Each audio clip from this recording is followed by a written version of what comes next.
Olá, eu sou o Francisco Mota e hoje tenho um Alfa Romeo Tonale 1.5 MHEV para testar aqui no canal de YouTube Targa 67.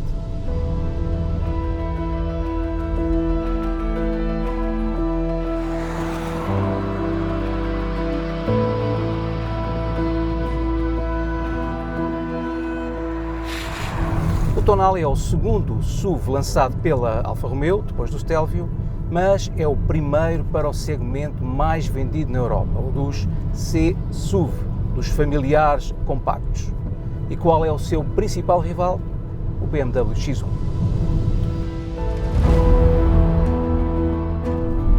Nos próximos minutos, a minha missão vai ser descobrir se a dinâmica deste Tonale está à altura da história da Alfa Romeo, como funciona este sistema mild hybrid, um pouco diferente dos outros, e como estamos em termos de qualidade de interiores.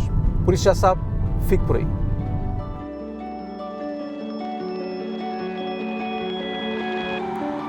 A plataforma do Tonale é partilhada com o Jeep Compass, que ainda tem ligações ao último Giulietta, mas foi muito melhorada. A estrutura foi reforçada para subir a rigidez e a suspensão independente às quatro rodas também é diferente no Tonale, com amortecedores específicos. A direção é mais direta que no Jeep. Nesta motorização 1.5 mild hybrid é usado um motor de 4 cilindros a gasolina com turbocompressor de geometria variável, aqui com 160 cavalos e 240 Nm.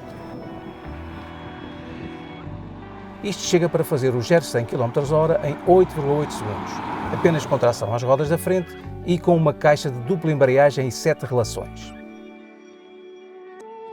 Mas a grande novidade é o sistema mild hybrid, que aqui está um degrau acima do que é comum. Além do motor gerador integrado para fazer a regeneração, ainda tem uma segunda máquina elétrica de 48 volts com 20 cavalos e 135 Nm alojada na caixa de dupla embreagem e alimentada por uma pequena bateria de 0,8 kWh que está colocada sob os bancos da frente. Já veremos quais são as vantagens deste sistema.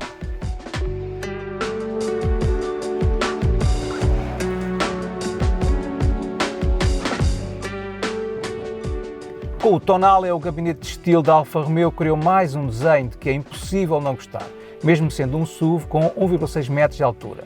Na frente lá está a tradicional grelha da marca ao centro, com dois grupos de 3 LED cada. A matrícula continua à esquerda.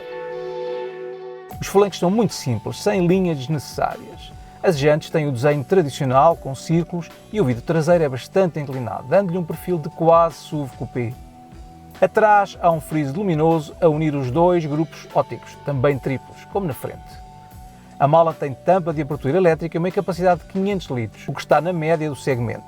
O acesso é razoável e sob o fundo há um espaço extra. Aqui atrás há espaço mais que suficiente para dois adultos, o comprimento para as pernas é bom, a altura também e o acesso não é muito complicado porque as portas não são demasiado baixas neste estilo quase coupé do Tonale. No entanto, aqui no meio há um túnel central que não facilita a vida ao passageiro do meio, como é normal neste segmento. Vamos ver como será ali nos bancos da frente. Aqui à frente os bancos são realmente excelentes, têm um ótimo aspecto, são muito confortáveis e têm bom apoio lateral. Quanto à posição de condução, ela é alta como é de esperar neste segmento, mas não em excesso. O volante está muito bem posicionado, tem aqui regulações amplas, também mais do que suficientes, e até tem aqui a curiosidade do botão do Start Engine ser exatamente aqui. A caixa de dupla embreagem tem estas fabulosas patilhas metálicas fixas à coluna de direção, não ao volante, assim um pouco à la Ferrari, mas que são realmente um gozo incrível de guiar na estrada. O painel de instrumentos é digital, como é óbvio, ele tem até assim uma forma que faz lembrar os painéis de instrumentos dos Alfa Romeos antigos, e a própria fonte utilizada para os números faz lembrar um pouco também os Alfa Romeos clássicos. Quanto ao ecrã central tátil, ele é mais baixo do que propriamente alto, mas tem uma utilização bastante fácil, não é difícil de facto encontrar as funções de que necessitamos e o seu tempo de resposta é bastante bom. Mais abaixo, a Alfa Romeo guardou aqui um friso de botões físicos para acesso, por exemplo, à climatização, o que é sempre uma boa ideia, porque facilita imenso durante a condução. E depois aqui mais abaixo temos o comando ADN para os modos de condução, e a alavanca da caixa. É uma verdadeira alavanca tradicional, muito fácil de usar em manobras, muito melhor do que estes novos botões pequenos que se estão a tornar um hábito. Quanto à questão da qualidade, que é sempre um tema relativamente sensível na Alfa Romeo, a verdade é que a marca fez aqui um esforço notável para dotar o Tonale de um ambiente interior muito próximo dos melhores do segmento. Não só com a aplicação de vários materiais de boa qualidade e que fazem realçar de facto o desenho, mas também com uma construção sólida que durante o teste não mostrou nenhum tipo de ruídos parasita.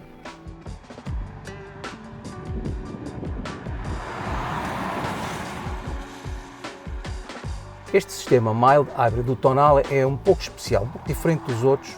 Ele consegue fazer arrancar o carro em modo 100% elétrico e manter aqui a condução em modo elétrico durante algum tempo, pouco tempo, sobretudo se guiado em cidade e abaixo dos 30 km/h. Isso é algo que não costuma ser possível nos Mild Hybrid e só é possível aqui no Tonale porque o sistema de regeneração é particularmente eficiente. Mas claro que a função principal de um Mild Hybrid não é essa, não é fazer o carro andar em modo 100% elétrico. A sua função é ajudar o motor a gasolina nos regimes mais baixos e também nas situações de recuperação de aceleração. Se olharmos aqui para o nível de carga da bateria, vamos verificar que ela anda quase sempre em torno dos 50% ou até um pouco acima, mostrando que realmente a regeneração é bastante eficiente, o que faz poupar gasolina, mas também garante que a performance máxima do sistema híbrido está constantemente disponível. É aquilo que se chama regeneração assistida e isso nota-se bem aqui em condução quando se acelera destes regimes mais baixos, sendo-se realmente uma resposta muito imediata do sistema, do motor elétrico e do motor a gasolina, sem grandes tempos de espera.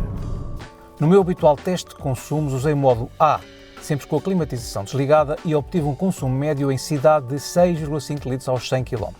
Passando para a autoestrada, circulando a 120 km/h estabilizados, o consumo real que apurei foi de 7,2 litros a cada 100 km. São valores aceitáveis para um sistema deste tipo, sobretudo tendo em conta a maneira como funciona. Mas é também um reflexo das 1,6 toneladas desta plataforma, que já não é nova.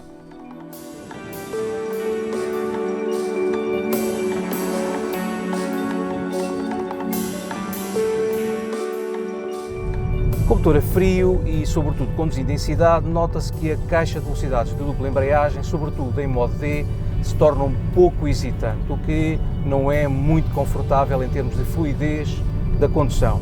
Por outro lado, o raio de viragem de 11,5 metros também não é muito curto, o que nas manobras dificulta um pouco a condução também.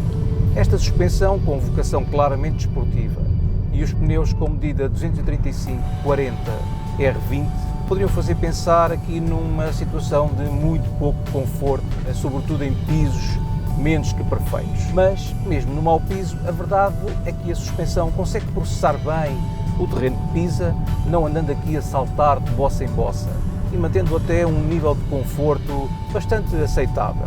Os grandes méritos vão, obviamente, para a suspensão traseira, que é independente, e também para a boa calibração deste amortecedor.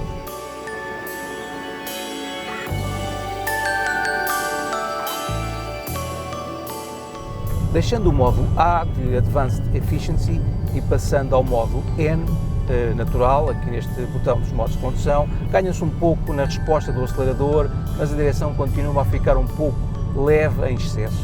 Por isso o melhor mesmo é passarmos diretamente ao modo D, Dynamic. E aqui no modo D realmente a direção ganha consistência, apesar de continuar a ser um pouco direta demais, o que obriga aqui a alguma habituação. O acelerador fica claramente mais sensível e a única coisa que realmente falta aqui é um som um pouco mais ao estilo dos Alfa Romeo do passado.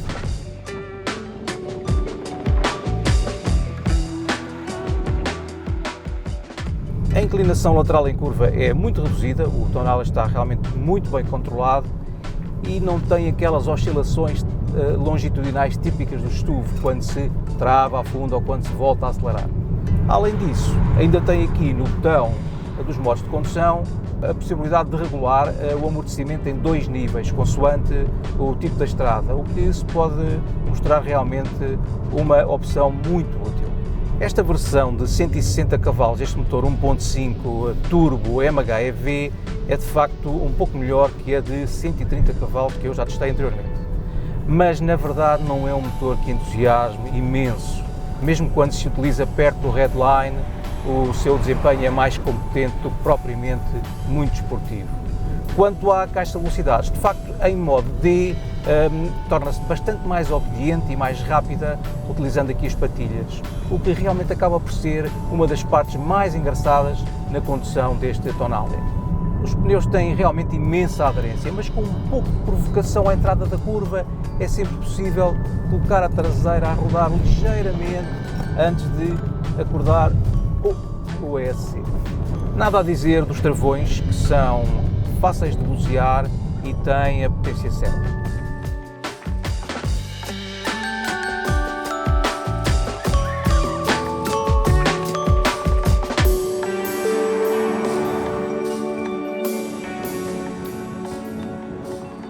O Tonale será em breve o modelo mais vendido de Alfa Romeo. Claro que é o modelo de transição, pois a marca já anunciou que em 2027 vai passar para os modelos 100% elétricos. No entanto, até lá, o Tonale tem argumentos mais que suficientes para conquistar o seu lugar num segmento cada vez mais concorrido. O que também já conquistou lugar nas suas preferências, estou certo, é o canal Targa 67. Por isso, não se esqueça de subscrever aqui em baixo e também de ativar o sino das notificações. E pronto, até ao próximo teste.